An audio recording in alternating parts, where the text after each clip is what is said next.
রমজানের সাহরি ও ইফতারের সময় আগে পরে হলে তার শরঈ বিধান কি? সাহরি বা ইফতারি যদি আগে বা পরে হয়ে যায়, কথার কথা ইফতারি টাইমের আগে করে ফেলেছেন, সূর্য এখনো ডুবে নাই, তাইলে ওই রোজা হয় নাই, ওটা আবার রাখতে হবে। আবার সাহরিটা যদি পরে হয়ে যায়, ফর এক্সাম্পল ফজরের ওয়াক্ত হয়ে গেছে, 5টা এত মিনিটে হয়, আপনি জানতেন না যে এত মিনিটে সাহরির সময় শেষ হয়, এই জন্য আরো 10 মিনিট পরে আপনি খেয়ে ফেলেছেন, তাহলে ওই রোজা হবে না, ওই রোজাটা আপনাকে আবার রাখতে হবে।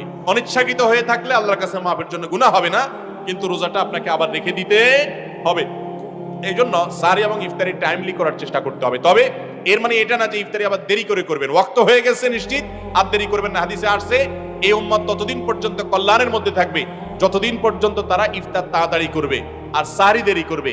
ইফতার তাড়াতাড়ি মানে বিকাল আসরের পরে না, আর সাহরি দেরি করা মানে ফজরের পরে না। আমরা ছোটবেলায় শুনতাম মুরব্বীরা অনেক সময় বলতো যে পশম দেখা যাওয়ার আগ পর্যন্ত খাওয়া যায়, এই জন্য অনেকে দরজা জানালা